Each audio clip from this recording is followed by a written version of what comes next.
لیکن اس کے برعکس جو مائنڈ سیٹ ہے جو یہ نہیں چاہتا کہ ایک قبائلی نوجوان اس صوبے کا وزیر اعلیٰ بنے، ایک مائنڈ سیٹ جو یہ نہیں چاہتا کہ قبائلی نوجوان یا قبائلی لوگ مین سٹریم میں آئے، جو یہ نہیں چاہتا کہ میرا قبائلی نوجوان پڑھے لکھے وہ کامیاب بنے،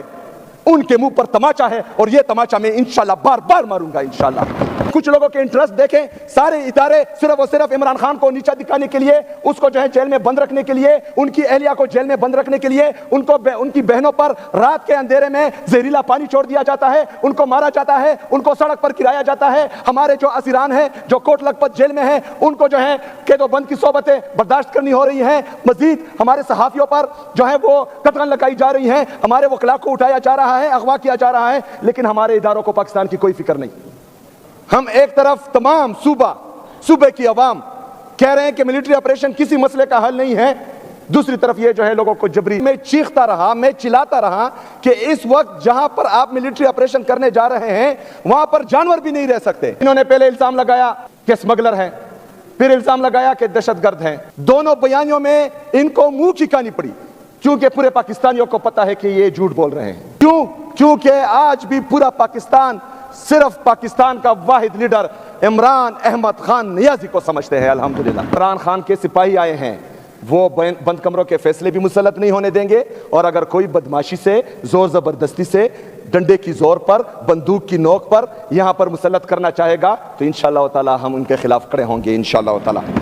السلام علیکم ناظرین کرام، آپ کو مکمل ویڈیو دکھاتے ہیں۔ وزیر اعلیٰ سہیل آفریدی نے آج اسمبلی پہنچتے ہی اخیر کر دی۔ سہیل آفریدی نے طاقتوروں کو مخاطب کرتے ہوئے کیا کچھ کہا، آپ یہ ویڈیو دیکھیے پھر اس پر بات کرتے ہیں۔ کیونکہ رجیم چینج آپریشن کے بعد جب ہمارے لیڈر ہمارے قائد جناب عمران خان صاحب کی ایک جمہوری حکومت کو لندن پلان کے تحت گرایا گیا تو اس کے بعد ہم نے تمام پاکستانیوں کو اس پلان کے حوالے سے بتایا گیا تھا کہ پختونوں کے سر کا سودا ایک دفعہ پھر ہو گیا ہے اور ان دہشت گردوں کو ایک دفعہ پھر خیبر پختونخوا میں بسایا جا رہا ہے۔ لیکن اس وقت کی حکومت، ان کے وزراء اور کچھ اداروں کے ارکان یا ملازم وہ یہ کہہ رہے تھے کہ ہم جھوٹ بول رہے ہیں۔ میں چیختا رہا، میں چلاتا رہا کہ اس وقت جہاں پر آپ ملٹری آپریشن کرنے جا رہے ہیں وہاں پر جانور بھی نہیں رہ سکتے۔ آپ کا ارادہ دہشت گردی یا دہشت گردوں کا خاتمہ نہیں ہے، آپ کا ارادہ ہے صوبائی حکومت کو یا مجھے نیچا دکھانے کے لیے۔ لیکن ایک پلان یہ بناتے ہیں اور ایک پلان میرے رب کا ہے، اور بہترین پلان جو ہے وہ میرے رب کا ہوتا ہے۔ جناب اسپیکر، انہوں نے پہلے الزام لگایا کہ اسمگلر ہیں، پھر الزام لگایا کہ دہشت گرد ہیں۔ دونوں بیانیوں میں ان کو منہ کی کہانی پڑی کیونکہ پورے پاکستانیوں کو پتا ہے کہ یہ جھوٹ بول رہے ہیں۔ پورے پاکستانیوں نے عمران خان صاحب کی اس سپاہی کو جو عزت دی وہ پوری دنیا نے دیکھی، وہ کسی سے ڈکی چھپی نہیں ہے۔ کیونکہ آج بھی پورا پاکستان صرف پاکستان کا واحد لیڈر عمران احمد خان نیازی کو سمجھتے ہیں۔ الحمدللہ انہوں نے الزامات لگائے، انہوں نے مجھے ڈرانے کی کوشش کی، مجھے دبانے کی کوشش کی، لیکن الحمدللہ جہاں پر میں کھڑا تھا